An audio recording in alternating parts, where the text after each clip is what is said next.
Eva, I am glad your father is safe. He's old and foolish. He shouldn't be here, but he wouldn't listen to me. I suppose he's still going on about that painting. Well, yes. In fact, we decoded it. You did? Yes, we found a secret passage behind the fireplace. What? Your father and Georges went in. What? That's ridiculous. He's an old man. Don't worry. Georges knows what he's doing. So he always tells me anyway. I didn't think I didn't. Your father is looking very frail. He's old, and he could do without people giving him the runaround chasing lost treasure. Have you ever been inside the library? No, I'm told it is locked. The key is lost. Ramon says he hid it years ago and cannot remember where. Shame. Can you think of anywhere Ramon might have hidden the key? What do you think I am, psychic? Seen anything suspicious? Apart from you and your American boyfriend, no. He's not my boyfriend, you know. Whatever. Talk to you later.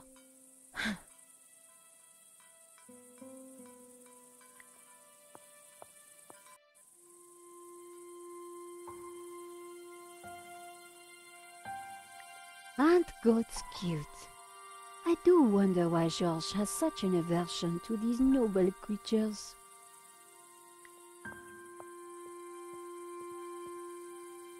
Hello, little one.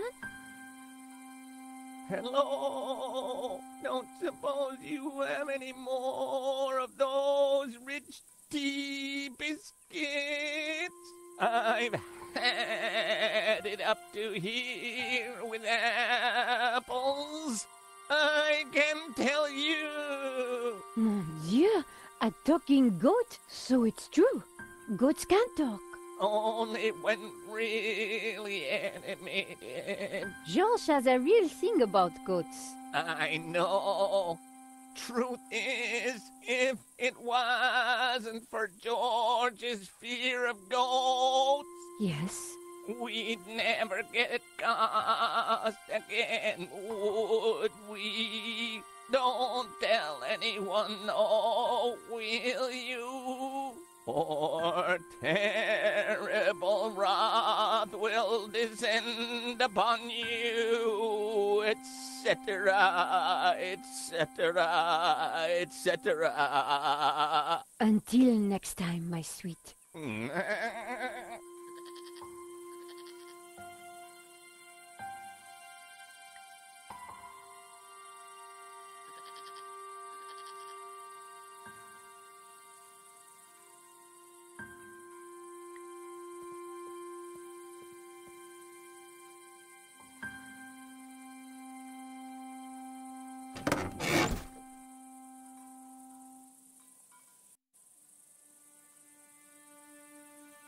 The inside of the car was in a bad state.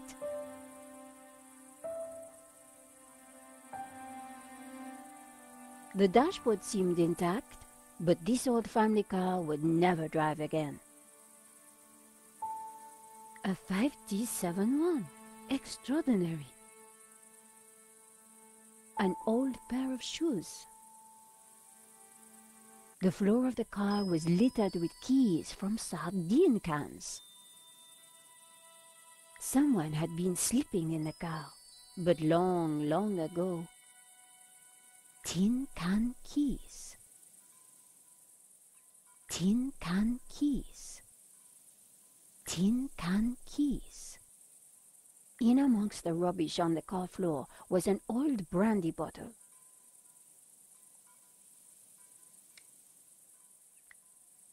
Hi guys, Richie Bob here and welcome to Radio Yorkshire. Today we'll be talking to none other than George Stobart. Hi George, thanks for joining us today. It's a pleasure. Thanks for inviting me on. Why did you actually go to Paris all those years ago? I was getting over a breakup. I thought Paris would be a good place to recover.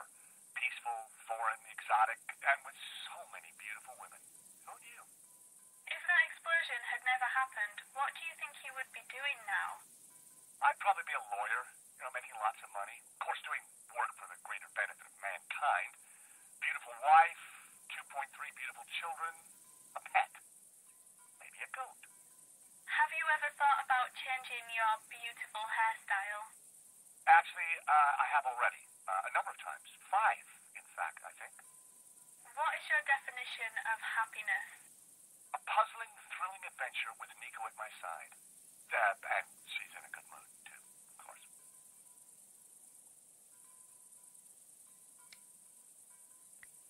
And now we have some callers with questions for George. Okay, first on the line we have Chris Gissing. Chris, go ahead with your question. You're rushing into a burning building, and you can only save either a goat or Andre Lobineau. Who do you pick? That's a tough one. The dumb animal or the stupid one? It's a toss-up, but I suppose the goat would be easier to carry. And next we have Rick Thompson. Rick?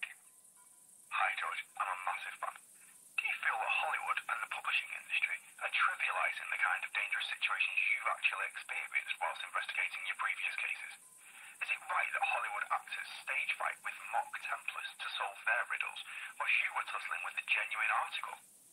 Wow, Rick, thank you. This is something that has come up often in the past, and I've struggled with how to respond. Of course you're right, but in the end, who am I, indeed, who are we, to ruin the enjoyment and pleasure of so many? But I thank you again for your insight and your empathy. Our next caller is Giulio Bassano. George, what do you think about French girls? I can only really speak about one, and I have to be very careful. Hot. Next on the line we have Joey Rabbit. Joey, go ahead with your question. Hey, George. How did you know that that dog could swim? Didn't it drown? The next caller is James Fairclough. Hello, James. Hi, George. I was wondering, what are your feelings on Charles Cecil? I mean, what was he like to work with? Joking aside, and there is so much I could say in that vein, aside from being the great creator, repeatedly, and that takes some doing, let me tell you, he's pretty much the dream boss. He's a hugely creative person who not only collaborates, but genuinely enjoys collaborating. Smart, fun, and loads of laughs. I'm really sorry this one's drawing to a close. Next on the line we have Sebastian Glentworth. Why do you say tomato and not tomato? It's an aesthetic choice. And as a follow-up question, why does this question only work in text? A philosophical question that has baffled mankind for centuries, Seb, and one that I couldn't even possibly attempt to respond to here. The next caller is Gadge Roberts. Hello, George. Do you look back at your style from the mid-90s, the tight jeans and the green blazer, and just think, what was I thinking? Sounds like you may have had similar feelings, eh? Gadge fashion? Our next caller is Jana Haig. Go ahead, Jana. Good day, George. Which products do you use for your hair? It always looks fantastic, even after hours of running through the desert or the windswept Irish countryside. I need to know your secret. It's called yellow ink. I have it prepared specially. Next we have Gabriel Hudson. Hi, George. In a completely theoretical circumstance, what do you believe is the possibility that we'll one day end up living in cities run by all-powerful computers attached to biological hosts which are multi-level metropolises? Completely theoretical? Soon, Gabriel, very soon, your trumpet shall sound. Well, that's it for today's show. Thanks everyone who called in and everyone who's joining us. And of course, thank you to George. You're awesome. We all love you. It's been a pleasure.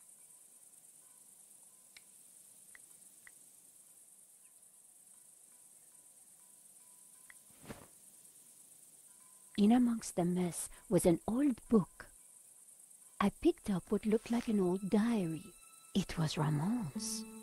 The library will forever be a shrine. No one will enter. I shall hide the key in a safe place. Once I've eaten, I have just what I need and know what to do. Oh, beautiful lady, your eyes are so blue. I just can't stop thinking of you. Ramon was quite the budding poet. Our lives are entwined like ivy on a tree. That is what you mean to me. Nice. Hey, I was reading that.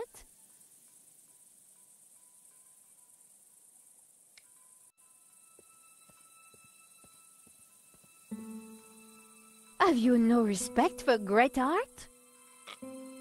Pretty indigestible, huh?